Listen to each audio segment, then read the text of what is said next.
Hello viewers, welcome to Newsweek South Asia, a program that talks about breeding of terrorism and its impact on South Asian nations. Let's begin with the headlines first.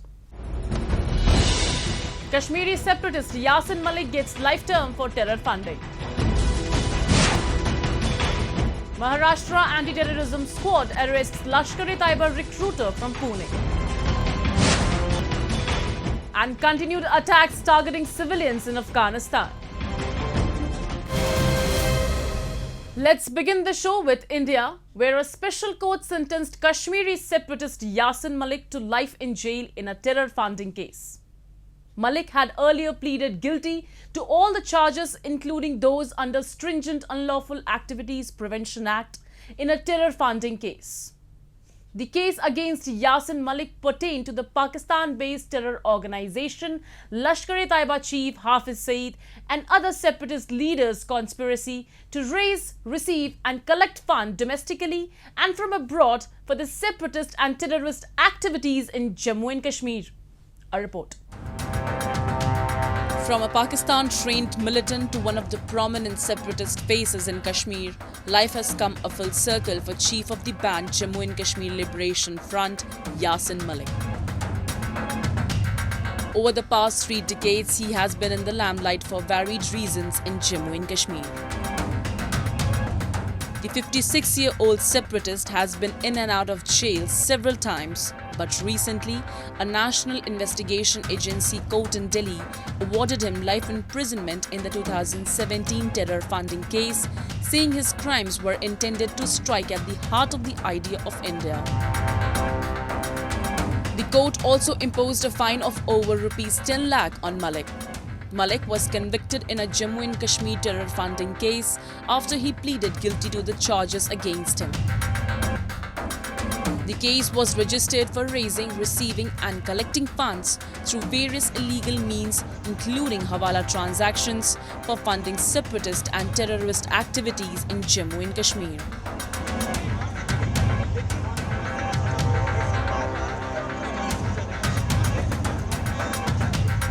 For all his protestations of wanting Kashmiri independence, it turns out that Yasin Malik is just hand in glove in the ISI like we all knew.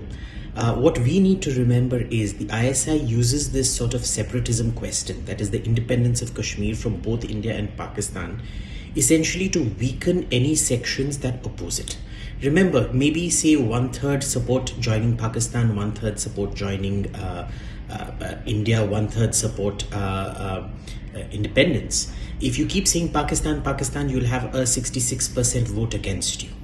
So this entire campaign for independence has been orchestrated by Pakistan. Malik has without a doubt been one of the notorious players in Kashmir.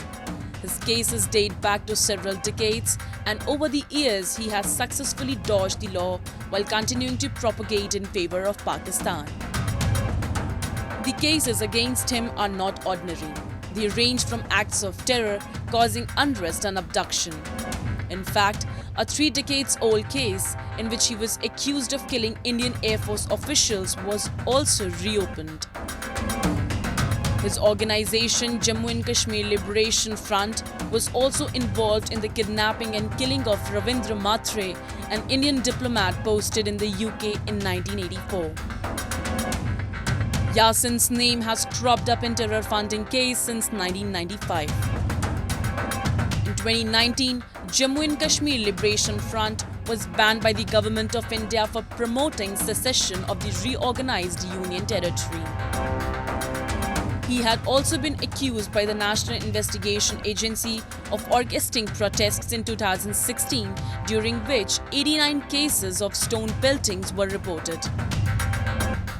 Malik was also the mastermind behind the purging of Kashmiri Pandits from the Kashmir Valley and was responsible for their genocide, in which hundreds of Pandits were killed, raped and tortured in a way that country had never seen before. He led the mobs in destroying and burning government buildings and schools and in attacking security forces. हम पिछले 32 क्या 36 साल से इस परेशानी में है कि हमने जो हमारा जो ये पलायन हुआ या जो हमारी जो हत्याएं हुई है, इनकी जिम्मेवार यही है। हमारी उनके साथ साथ जो भी वहाँ कश्मीर में जो भी किसी भी कौम का जो भी हत्या हुई है, या इस ऐसी जनरेशन को नई जो यंग जनरेशन उसको इसमें धकेला गया है, उसके जिम्मेवार यही लोग हैं। तो हम चाहते थे कि सज़ा कुछ और हो, मगर न्यायालय के हिसाब से जो सज़ा हुआ है ये खाली टेरर फाइंडिंग में हुआ है। अभी उनके ऊपर बहुत सारे केसेस हैं, जिसमें लसाकोल की हत्या है, जिसमें ये है नीलकंठ गज्जू की हत्या है। वो किसने मारा है, कौन थे वो? यही लोग थे। तो इन्होंने तो JKL का डंडा वहाँ वो ये झंडा उठाया था, इन्होंने तो ये फंडिंग की थी, इन्होंने तो पाकिस्तान के साथ राबता रखा था, इन लोगों ने सब कुछ किया था। Yasin has always maintained that he is proud of the fact that he took up the gun, because without that, the Kashmir issue would not have gained attention. Not even once he has expressed remorse for his actions and never condemned the reign of terror unleashed by other terror groups. In the name of freedom struggle, Yasin Malik has set up an elaborate structure and mechanism across the world to raise funds.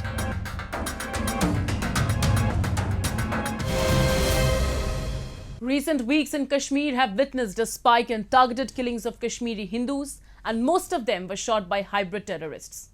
They are the unlisted radicalized persons who carry out terror strikes and slips back into their routine life. Security forces are considering them as a new threat and challenge in the valley. Recently, Jammu and Kashmir police apprehended 5 hybrid terrorists of the Lashkar-e-Taiba terror outfit. These arrests were made during separate police actions. 2 of them were held with arms and ammunition in the Srinagar city, while the rest 3 were from Baramulla. Ever since targeted civilian killings rattled Jammu and Kashmir, the region has been hearing about a new kind of combatant known as hybrid militants. Security forces in Kashmir are facing a new challenge on the militancy front: the presence of hybrid militants who are not listed as ultras but persons radicalized enough to carry out a terror strike and then slip back into the routine life, often without leaving any trace. Over the past few weeks, the attacks on soft targets in the valley have witnessed a spike. Most of these incidents have been carried out by the pistol-born youth who are not listed as militants with the security agencies. Recently, J&K police apprehended 3 hybrid terrorists in the Baramulla district. The 3 of them, Noor Muhammad Yatu, Muhammad Rafiq Pare, Ashik Hussain Pare, had links with the Sarpanch killing last month on April 15. The arrested trio was in contact with Muhammad Afzalon, an on-ground worker of the Lashkar-e-Taiba outfit, who is presently in judicial custody. A lot of hard work. We've been able to crack this conspiracy which went into the killing of the PRIs and targeting soft targets, especially in Patan area. In this, we have arrested 3 hybrid terrorists. These terrorists have been planning this conspiracy for almost 6 to 7 months now, and the current case has links. Late last year, around late October, there was a grenade attack in Palhalan on the national highway, and that case was cracked within 12 days. There are some challenges with regard to hybrid terrorism. Identifying hybrid terrorists is a big challenge, and to arrest them or stop them from doing any unlawful activities. If that's not possible, then neutralizing them in encounters is a big challenge. Security officials in Jammu and Kashmir say that hybrid terrorism could pose a biggest challenge for year 2022. They are spreading their network all across the valley. Recently, 2 hybrid terrorists were arrested by the Srinagar police. The terrorists belong to the Lashkar-e-Taiba outfit, and a huge cache of arms and ammunition was recovered from them. कल दिन में Srinagar police technical input से एक operation launch किया था छानपुरा श्रीनगर के outskirt area में। तो उसमें एक आमिर गनी है हाइब्रिड टेररिस्ट, जिसका ऑनलाइन कोड मूसा है। उसके घर पर छापा मारा गया, तो वहाँ से 2 टेररिस्ट को पकड़े हम लोग। उसके पास से 15 पिस्टल, 30 मैगजीन और 300 के राउंड एम्यूनिशन और एक साइलेंसर मिला है। The new trend is happening in the valley on the directions of Pakistan and its spy agency, the ISI. The desperate nexus is modifying methods and the aim is to spread fear and stop businesses in the region. Hybrid militants target and silence voices that are speaking against separatism and against the perpetrators and instigators of violence. Security officials say that such a type of target is never random. It involves watching movement patterns and finding a weak part of the routine. The spotter could be someone who is not on the police list but has a pistol and intend to kill, just like a mercenary shooter paid to kill a target. Hence, authorities in Kashmir need to tackle the situation from multiple angles. Jammu and Kashmir police and security forces have to work in synergy as hard intelligence is required to tackle the situation. There is an urgent need to break the chain of these attacks.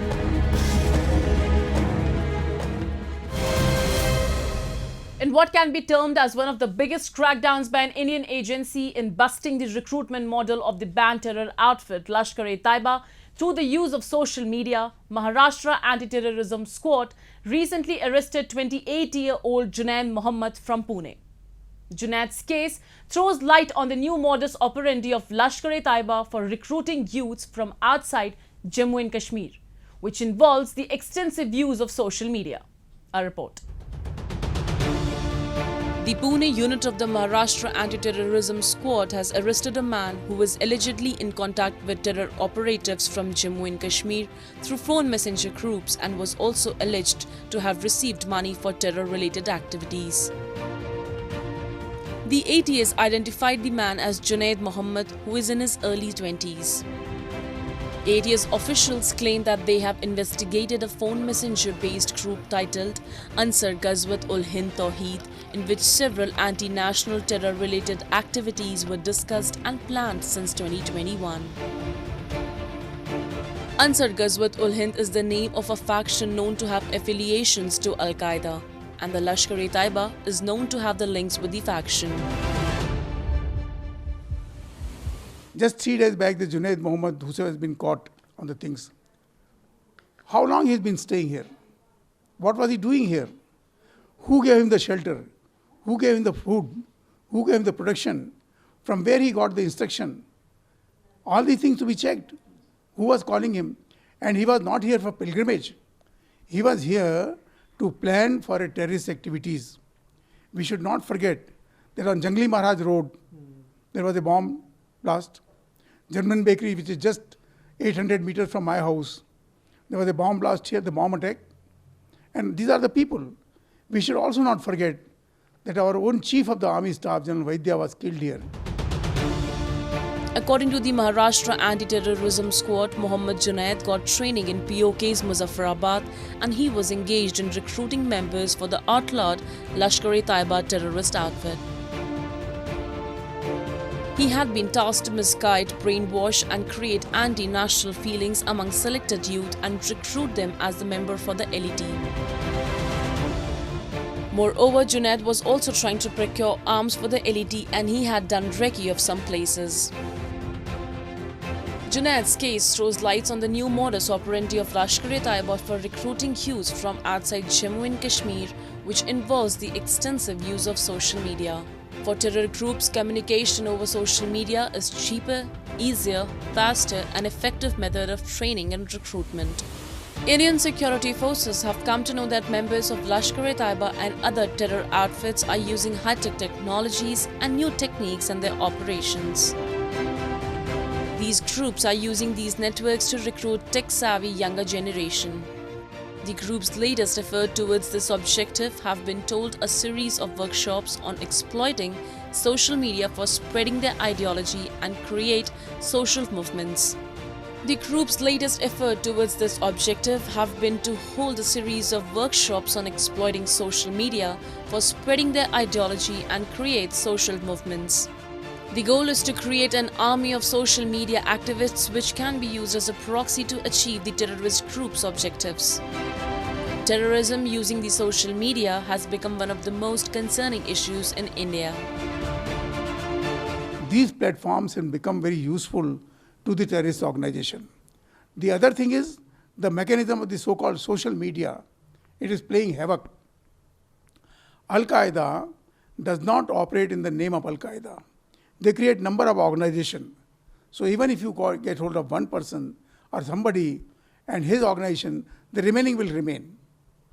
The remaining will remain. You cannot reach them. Where is the headquarters of Al-Qaeda? They're all operating in Pakistan. Some may be Lashkar-e-Toiba, other people also operating from there. They're operating in Afghanistan. They're operating from Middle East. So these are the linkages. And we have to be careful. We have to be careful. While the primary area of operations of the Lashkar-e-Taiba is Jammu and Kashmir, the outfit has carried out attacks in other parts of India, including in New Delhi, Mumbai, Bangalore, Hyderabad, Varanasi, Kolkata and Gujarat. The Lashkar's agenda, as outlined in the pamphlet titled "Why Are We Waging Jihad?" includes the restoration of Islamic rule over all parts of India. Further, the outfit seeks to bring out a union of all Muslim majority regions in countries that surround Pakistan. Indian security agencies have to break the network of LET using all their high-tech tools.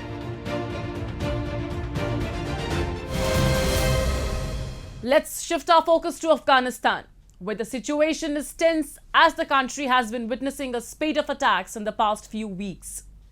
Scores of Afghan civilians have been killed in bomb blasts, some of which have been claimed by the Islamic State. A report.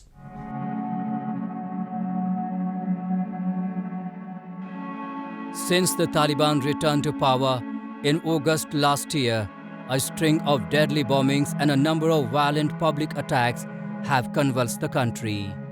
On May 22, an explosion occurred in the vicinity of Police District 10 in the capital city of Afghanistan. At least 3 people have been injured in the blast. The blast took place when a gathering was mourning the death anniversary of the Taliban's former leader Mullah Akhtar Muhammad Mansoor, which was being held in the same vicinity. No group has claimed responsibility for the attack.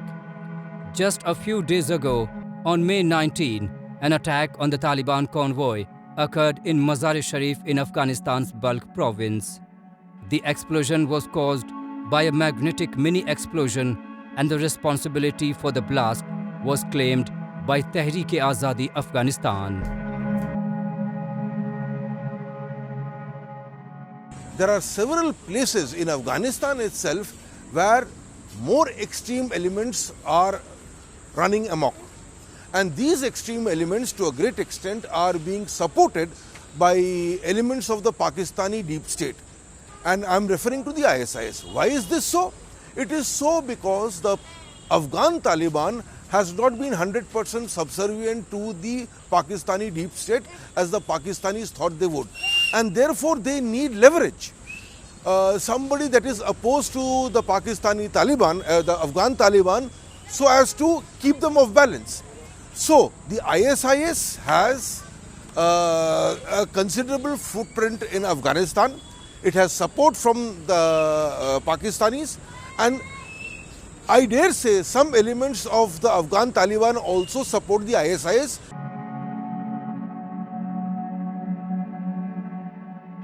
The war-torn country has witnessed a series of terror attacks staged by the Islamic State group in the last few weeks. Just before Eid, a powerful explosion killed more than 50 worshippers at a mosque located in the west of Kabul. Attacks against civilians targeting ethnic and religious minorities represent a disturbing trend in Afghanistan. The Taliban say they have secured the country since taking power in August and largely eliminated the Islamic State's local offshoot. But international officials say the risk of a resurgence in terrorism remains. Many analysts say these attacks are the result of the irresponsible withdrawal of US troops last year, which promised to restore peace for the Afghan people. The sudden withdrawal of the American troops and the manner in which it was done the manner in which they undercut the Afghan regime and the Afghanistan National Army created a situation where there was a complete vacuum. I don't think even the Taliban thought it would be so easy to take over. So on paper, while it looked that the takeover of the Taliban of Afghanistan was complete, in the absence of any orderly transfer of power or sharing of power, there has been a vacuum. And this vacuum is clearly evidenced in the fact that whenever the ISIS wants, it is targeting Shias, it's creating bomb blasts, etc.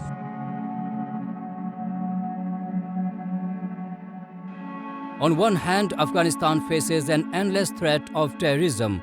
On the other hand, the country finds itself gripped by the severe restrictions imposed by the Taliban. The hardliners deprived millions of Afghan women of their right to education, ousted tens of thousands of women from jobs, and banned women's businesses and all sorts of activism. Today, they have crushed the women of Afghanistan and have plunged them into the dark ages again. The Afghan woman has now lost even the right to life. Not only are the women in Afghanistan suffering, but more than 90% of Afghans have been facing a shortage of food. For them, the next meal is a matter of faith. People in Afghanistan had dreamed of peace and an end to conflicts to improve their situation, but not at the cost of losing the last 20 years of achievements. It seems that the forever war in Afghanistan is nowhere near its end.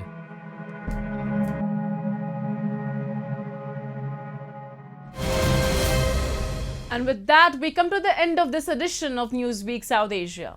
We will be back next week with more news, views and analysis from the subcontinent. Meanwhile, do keep writing to us at nwsa@anin.com. This is Shivangi Mishra, signing off on the behalf of the entire production team of Newsweek South Asia. Goodbye and take care.